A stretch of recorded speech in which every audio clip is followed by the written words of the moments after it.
నమస్తే ప్రజలారా, welcome to news one network. దేశవ్యాప్తంగా కూడా 543 29 రాష్ట్రాలకు గాను ఎంపీ ఎన్నికలు జరగబోతా ఉన్నాయి. మరి ఇక్కడ ఎంపీ గెలిస్తే ఢిల్లీలో ఉన్నటువంటి పార్లమెంట్కి వెళ్తారు. ఒక ఎంపీయే ఇప్పుడు గెలవడం కోసం దాదాపుగా ఆ రాష్ట్రంలోని చాలా నియోజకవర్గాలు, కొంతమందికి 20, 25, 30, 35 నియోజకవర్గాలను కూడా కలుపుకొని కొన్ని రాష్ట్రాలలో ఉన్నాయి. ఓ పక్క అసలుకే ఉష్ణోగ్రతలు బీభత్సంగా ఉన్న ఎండ. మరిగా ఒక ఎంపీ తిరగడానికే ఎంత ఇబ్బంది అవుతా ఉంటే కార్యకర్తలను వేసుకొని ఎండలా తిరిగి చేసిన మంచి చెడును అన్ని చెప్పుకుంటూ తిరగాలి, ఓట్లు వేయించుకోవాలి. మరి సాక్షాత్తు దేశానికి ప్రధాని కాబోయేటటువంటి వ్యక్తి మరి ఏ రకంగా ఏ స్థాయిలో మరి ఆయన ప్రచారం చేయాలనేది ఒకసారి మనం ఆలోచించుకున్నట్టయితే, ప్రస్తుత భారత ప్రధానిగా కొనసాగుతున్నటువంటి నరేంద్ర మోడీ దాదాపుగా 3500 కిలోమీటర్లు 4 సభలు మండే ఎండలల్లో మోదీ ప్రచారం ఇలా కొనసాగుతూ ఉందనేటువంటి వార్త కూడా మనం చూస్తా ఉన్నాం. మండే ఎండలను సైతం లెక్క చేయకుండా ప్రధాని నరేంద్ర మోడీ తన ఎన్నికల ప్రచారాన్ని కొనసాగిస్తా ఉన్నాడట. ఎన్ని కిలోమీటర్లు?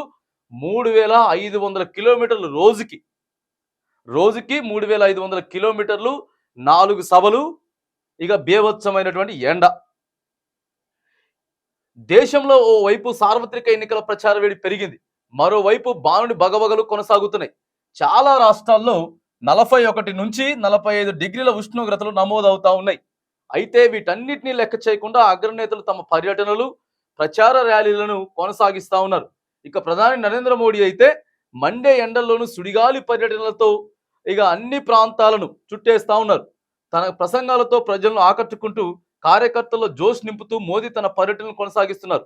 ఇంత వేడి వాతావరణంలోనూ ప్రధాని మోదీ ప్రతిరోజు దాదాపు 3500 కిలోమీటర్లు తిరిగేలా ప్రణాళిక రూపొందించుకున్నారు. ఇందులో రోజుకు 4 సభలు ఉండేటట్టు చూస్తా ఉన్నారట. ఒక్క రోజుకే 3500 కిలోమీటర్లు తిరగాలే, 4 సభలు నిర్వహించుకుంటా ఇక ఎండలను సైతం లెక్క చేయకుండా కార్యకర్తలలో జోష్ నింపుతా ఉన్నాడు నరేంద్ర మోడీ అని కూడా మనకి ఇక్కడ ఒక వార్త కనపడతా ఉంది. ఇక ప్రచారంలో భాగంగా సోమవారం కర్ణాటకలో బహిరంగ సభలో పాల్గొంటారు. ఆ తర్వాత మహారాష్ట్రలో 4 సభలకు హాజరవుతారు. మొత్తం 3650 కిలోమీటర్లు పర్యటిస్తారు. ఇందులో పూణేలో ఒక్కచోటే సాయంత్రం మీటింగ్ ఉండగా మిగతావన్నీ మధ్యాహ్నమే కొనసాగనున్నాయి. ఆదివారం కర్ణాటకలో ప్రధాని 4 బహిరంగ సభల్లో పాల్గొన్నారు. ఉదయం 11 గంటల నుంచి వెళ్ళి సాయంత్రం 5 గంటల వరకు బెళగావి, ఉత్తర కన్నడ, దావణగిరి, బళ్ళారి సభలకు ఆయన హాజరయ్యారు. దాదాపు 4300 కిలోమీటర్లు ప్రయాణించిండట.